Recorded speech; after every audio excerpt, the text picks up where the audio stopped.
The storm began not on the highway, but in the hearts of everyone who had ever loved or lied to Hope Logan. That afternoon, the California sun had been uncharacteristically harsh, cutting through the windshield as she sped toward Liam's house, replaying their last conversation over and over in her mind. Words sharp as broken glass echoed in her head. Accusations, guilt, the feeling that once again she had lost the one man who ever made her believe in permanence. She barely noticed the truck ahead of her braking too suddenly, until it was too late. The sound of shattering glass and twisting metal filled the air, followed by silence, the kind of silence that feels alive, thick, trembling, infinite. When the ambulance arrived, Hope was unconscious, her blood soaking into the pavement like a secret escaping its prison. The paramedics shouted words that dissolved into static as she was rushed toward University Hospital, the same building that had once witnessed her birth. Her name echoed over the intercom. Urgent, trembling, human. Brooke arrived minutes later, her hands shaking, mascara bleeding down her face as Ridge tried to hold her upright. "She's losing blood," a nurse said. "We need a match." Before anyone could speak, Deacon stepped forward. His voice cracked, but his conviction didn't. "Take mine," he said. "I'm her father." There was a strange finality in his tone, the sound of a man desperate to rewrite every mistake by doing one thing right. The nurse led him to the testing room while Brooke stood frozen, the world spinning around her. Ridge's arm around her waist was the only thing keeping her from falling. Minutes later, the doctor returned, his face pale and unreadable. "We can't use Deacon's blood," he said quietly. "It's not compatible." Brooke blinked, not understanding. "That's impossible," she whispered. "He's her father." The doctor hesitated, his voice dropping lower. "With all due respect, ma'am, based on her type, that's genetically impossible." The words cut through the hallway like a knife. Brooke's knees buckled. Ridge caught her just before she hit the floor. Deacon, hearing the words from behind the curtain, looked like a man watching his entire life disintegrate. He stormed into the room, demanding answers. "You must have mixed it up," he growled. "Run it again." But the doctor didn't move. "We did," he said softly. "Twice." While the staff scrambled to find a donor, the old ghosts of the past began to rise, one by one. Brooke remembered the summer Hope was conceived, the chaos, the heartbreak, the fragile illusion she'd built to protect herself. She had never told anyone about that night, not even Ridge. Not the storm that drove her into a hotel bar, not the whiskey that blurred her judgment, and certainly not the man who sat beside her, charming and destructive in equal measure. Bill Spencer. The doors of the emergency unit opened again, and Bill walked in like a shadow summoned by guilt itself. His face was tight, unreadable, but his eyes flickered toward Brooke before settling on the doctor's. "I heard she needs blood," he said. "Test me." Ridge's body stiffened. "Why are you here?" he snapped. Bill ignored him, rolling up his sleeve. Within minutes, the results came back, and the room went silent. "He's compatible," the doctor said. "Perfectly compatible." That single sentence detonated the unspoken truth that had hovered between Brooke and Bill for decades. Ridge turned toward her, his voice trembling. "What does that mean?" he demanded. The doctor cleared his throat, uneasy. "It means statistically, Mr. Spencer could be her biological father." The air in the room seemed to vanish. Hope survived the surgery. When she woke, she was pale and fragile, surrounded by flowers and whispered prayers. Brooke sat at her bedside, unable to meet her daughter's eyes. Ridge stood in the corner, arms crossed, fury and disbelief etched across his face. Bill watched from the doorway, silent, almost reverent. He had just saved her life, and in doing so, destroyed the lie that had built hers. Hours later, the truth began to unravel piece by piece. A retired doctor, gray-haired and trembling, appeared at the hospital, asking to see Brooke privately. His conscience, he said, had been burning for years. He confessed that 2 decades earlier, Bill had paid him to falsify the paternity results after a quiet DNA test had revealed the truth. "He told me it was for her protection," the man whispered. He said the world didn't need another scandal. He said he loved her too much to ruin her. Brooke's face turned to stone as she listened. And God help me, I did it. I changed the report. I buried the truth. When Ridge found out, the fury that tore through him was almost biblical. You lied to me, he shouted, his voice breaking. All these years, you looked me in the eyes and lied. But Brooke didn't defend herself. She had no right to. In the quiet that followed, she whispered the confession that broke what little was left between them. I was scared, she said.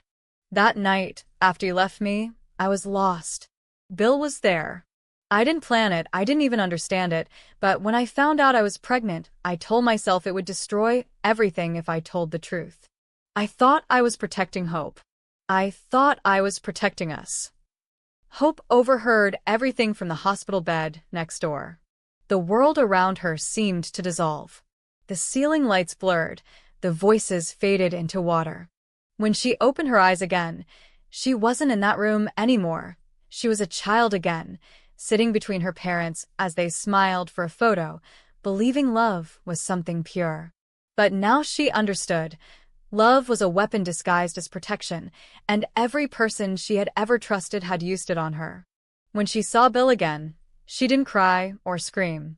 She just stared at him with a kind of detached curiosity, as if trying to reconcile the man she despised with the blood that had kept her alive. You knew, she said quietly. Bill shook his head. Not until now, he lied. But she saw through it. His guilt was too raw, too visible. You built your empire on power, she said. But you couldn't build a life without stealing mine. Brooke tried to speak, but Hope stopped her. You lied to me my entire life. You said I was Deacon's daughter, that I came from love and second chances. You made me believe my past didn't define me. But it did. You just changed the name. Her voice cracked, but she kept going. I don't know which hurts more, that he's my father or that you let me hate him for it. The press got wind of the story within days. Headlines screamed, Billionaire's Secret. Bill Spencer the real father of Hope Logan. Paparazzi swarmed the hospital, hungry for photos of tears, betrayal, and broken vows. Ridge disappeared, unable to bear the weight of another public humiliation. Deacon vanished into the haze of a bar downtown, drowning in the knowledge that the daughter he had claimed as his redemption was never truly his. Bill, meanwhile, retreated into his office, the city lights flickering outside like judgmental stars. He had always believed power could erase sin, that money could buy silence, but now every deal he ever made felt hollow. He hadn't just paid for a lie, he had paid for a life. And now that life wanted nothing to do with him. Hope left the hospital weeks later. She refused interviews, refused sympathy. She walked through the chaos like a ghost, the headlines chasing her but never catching her. Inside, she was unraveling. Every time she looked in the mirror, she saw fragments of both her parents, Brooke's warmth, Bill's intensity, and it made her sick. I used to know who I was, she told her reflection. Now I'm just an equation gone wrong. Brooke tried to reach her, to explain, but Hope couldn't bear it. You made every decision for me, she said. You chose who my father was, who I was allowed to be, what truth I could live in. You didn't protect me. You protected yourself. Brooke wept, but her tears no longer moved her daughter. They were relics of a story already told too many times.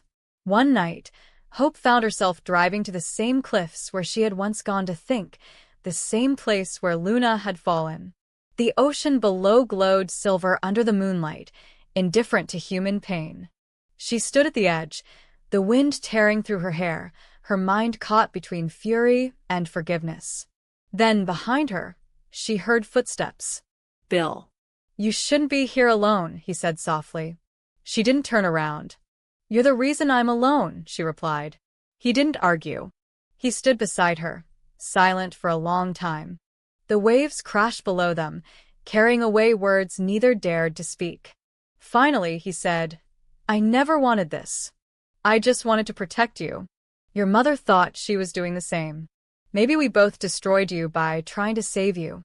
Hope looked at him then, her eyes glistening. "You don't get to rewrite it," she said. "You took away my choice before I was even born." Bill nodded, the truth cutting deeper than any accusation. "Then take it back," he said quietly. "Don't let what we did define you. Be stronger than us."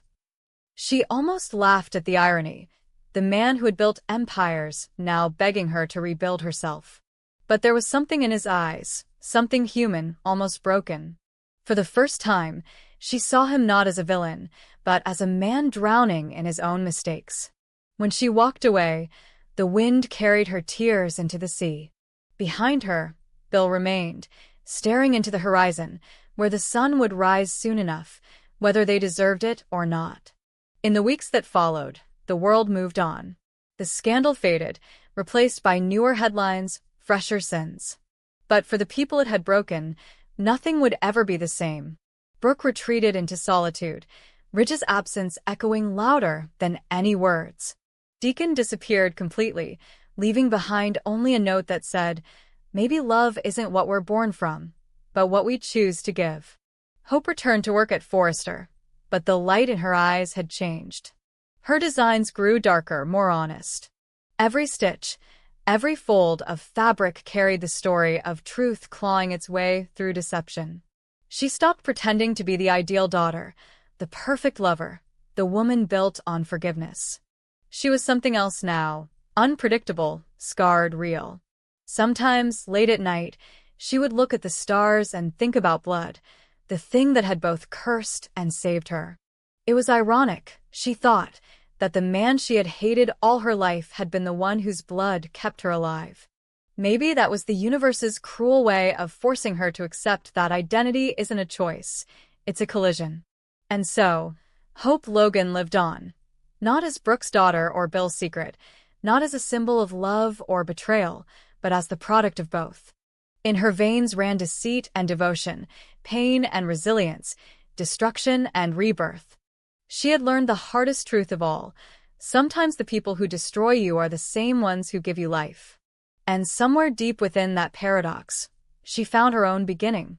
The rain that began that morning in Los Angeles seemed endless, a gray curtain drawing itself across the city, as if to hide the sins that were about to resurface. Deacon sat in his car outside University Hospital, his fingers trembling against the steering wheel, watching droplets crawl down the glass like tiny veins. Hope was alive. That was what everyone kept saying, as if repeating it enough could turn the word alive into whole. But the image of her lying pale and motionless on the operating table still haunted him. What haunted him more was the nurse's voice when she said his blood didn't match, the doctor's uneasy look when he repeated that Hope's type was genetically impossible for him to have passed on. It should have ended there, with confusion and grief. But Deacon Sharp had always been a man who couldn't stop digging once he smelled the scent of buried truth. He went back to the hospital 2 days later under the guise of gratitude, bringing flowers for the staff, flashing his disarming grin to the receptionist who still thought of him as the reformed father trying to make amends. But when he asked quietly to double-check a clerical issue with Hope's medical records, the smile fell away. He used every ounce of charm, every manipulation learned over a lifetime of hustling, to get what he needed: access to the archived files from over 20 years ago, the ones that should have stayed sealed. He told himself it was only to ease his conscience, to understand why he wasn't a match. But when the report printed out, the color drained from his face. There, in the column for genetic comparison, was a name that turned his stomach to ice: William Spencer. Deacon stared at it until the letters blurred. His first instinct was denial, some bureaucratic glitch, a cross-reference error, a coincidence. But the data was too precise. Hope's genetic markers aligned with Bill's perfectly. The impossible had become undeniable. For a long time he sat there, his hands gripping the paper so tightly it tore. All the nights he had spent watching Hope grow up, the pride he felt when she called him Dad, the long years of trying to prove that a man like him could change, it all began to collapse inward, like a building whose foundation had finally cracked. He wanted to march to Brooke and demand answers, but fear held him back. Not fear of Bill, but fear of Hope's eyes when she learned the truth. Because once she knew, she would never look at him the same way again. And Deacon could not bear to lose the one person who had ever made him believe in redemption. So he made a decision that would damn him further. He hid the results. He told the lab to destroy the duplicates, offered a thick envelope to the clerk to forget the request, and walked out of the hospital with the illusion that silence could bury blood. But silence, in his world, had never stayed loyal for long. At Il Giardino that evening, the restaurant hummed with its usual mixture of laughter and lies.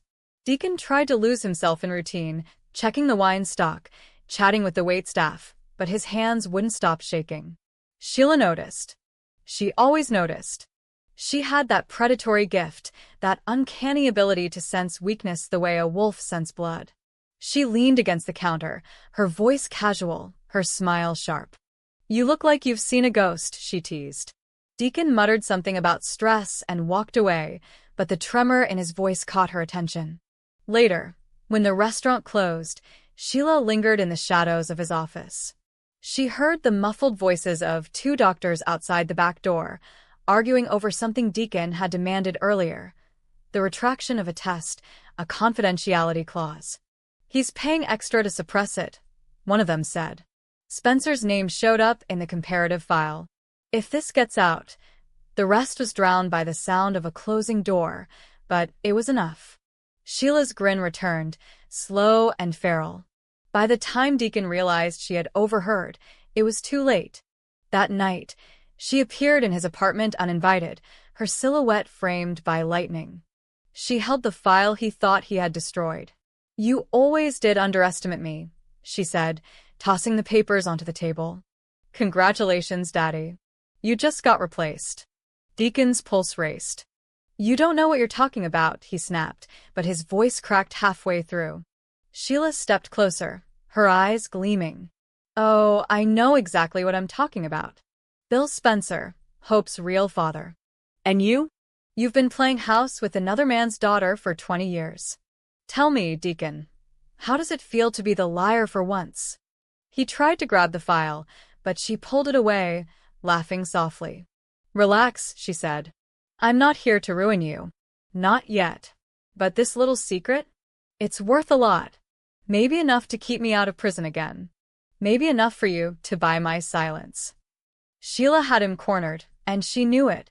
Every instinct in Deacon screamed to fight back, to threaten her, to remind her who he used to be. But the truth was, he wasn't that man anymore. He had something to lose now. So he paid. Not in cash, at least not entirely, but in favors and silence, in the slow erosion of his soul. In the days that followed, Deacon became a ghost of himself. Every time he looked at Hope, he saw the lie reflected back at him. She was recovering, fragile but strong, full of gratitude for the father who had tried to save her. Her eyes shone when she said, "You've always been there for me." He forced a smile, the lie catching in his throat. The guilt was suffocating. And then came the memories, the ones he had buried so deep he thought they'd rotted away. That night decades ago, when Brooke had called him in tears after a fight with Ridge. He had gone to her out of pity and ego, offering a shoulder to cry on. But she wasn't alone when he arrived. Bill Spencer was there, his voice low, his hand on Brooke's arm, his eyes burning with a mix of anger and hunger. Deacon had left before anything happened, or so he thought. But months later, when Brooke told him she was pregnant, something in her tone made him suspicious. He confronted her once, half drunk and desperate, demanding to know the truth. She had hesitated, her eyes flicking away for just a second too long. That was all he needed. "It's mine," he told her coldly. "You'll make sure of it." Brooke had looked terrified then, not because of him, but because she knew what he was capable of. Deacon had held her secrets too, about Ridge, about affairs and paternity tests and betrayals that could have destroyed everything she'd built. "If you don't," he warned her, "I'll burn it all down." Brooke had chosen silence. And from that silence, Hope was born, a child who would grow up believing her father was a broken man trying to be better, not a manipulator who stole her identity before she ever took her first breath. Now, decades later, that sin had returned. Sheila, ever the opportunist, waited until the perfect moment to strike. She chose the day Hope was scheduled for her follow-up appointment at the hospital, when the family, Brooke, Ridge, Deacon, and Bill, would all be gathered. The scene unfolded like theater. Hope, still pale from recovery, smiled weakly at her visitors, unaware that the air around her was tightening. Then Sheila walked in, her heels clicking like a metronome counting down to disaster. "I brought a little something to brighten the mood," she said sweetly, waving a file. The doctors tried to stop her, but she was already holding it up for everyone to see. "Turns out," she said, "there's been a bit of a mix-up in the family tree." Bill's jaw tightened. Ridge stood, ready to call security. But Sheila pressed a button on her phone, and the room filled with her recorded voice reading the results aloud. Paternity confirmation: William Spencer, 99.98%. Secondary parental figure: Deacon Sharp, non-biological. Gasps rippled through the room. Hope froze, her pulse pounding in her ears. But Sheila wasn't done. "Oh, and before you all start playing victim, maybe you should know something else. It wasn't just Brooke who lied. Deacon knew. He knew for years. In fact, he's the one who forced Brooke to keep quiet." Hope's eyes widened. "That's not true," Deacon stammered, but the tremor in his voice betrayed him. Sheila smiled triumphantly. "Isn't it? Because I've got the old recordings, Deacon. The ones where you threatened her. If anyone finds out, you said, 'I'll take everything from you.' Does that ring a bell?" Brooke broke down, her sobs echoing through the sterile room. "It was a mistake," she whispered. "I thought I was protecting her. I thought." But Hope couldn't hear her. The world had narrowed to two faces: the man who had given her life and never claimed it, and the man who had stolen it for himself. Bill stepped forward, his voice surprisingly soft. "Hope, I didn't know." "Not really." "Not for sure." She cut him off with a look that silenced even him. "You both had choices," she said. "And you both chose yourselves." She pulled the four from her arm, ignoring the pain. "My whole life has been built on your lies," she said, her voice trembling but strong. "Every memory, every moment, it's all poison now." She looked at Deacon, tears cutting through her anger. "You said you loved me. But love that hides truth isn't love. It's ownership." Deacon fell to his knees, his voice breaking. "I did it because I couldn't lose you," he whispered. "You're all I ever had." But Hope only shook her head. "Then you never really had me at all." Bill tried to reach for her, but she stepped back. "Don't," she said. "Don't you dare try to play the hero now." And with that, she walked out, the hospital lights flickering overhead as if the building itself couldn't bear witness to the destruction left behind. After she was gone, silence swallowed the room. Brooke collapsed into Ridge's arms, sobbing. Deacon sat on the floor, staring at the blood-stained bandage she had left behind, a stark reminder that he had lost her long before this day. Bill stood at the window, his reflection fractured by the glass, realizing that the one thing he had always wanted, a family, had finally come to him, only to vanish before he could hold it. Outside, the rain continued to fall, relentless, cleansing nothing. Hope wandered into the storm alone, her hospital gown clinging to her like a shroud. She didn't know where she was going, only that she had to move, to breathe, to find something that wasn't built on deceit. Somewhere deep inside, she wondered if she was cursed, born of lies, destined to live among them. And back in the hospital, Deacon whispered her name one last time, his voice lost in the hum of the machines. "I was trying to save you," he said to no one. "But maybe I was only saving myself." The city swallowed his confession, and by morning, the secret that had bound them all together was finally free, raging through Malibu like a second storm, leaving no one untouched. For the first time in her life, Hope belonged to no one but herself, and that terrible freedom was the only truth she had.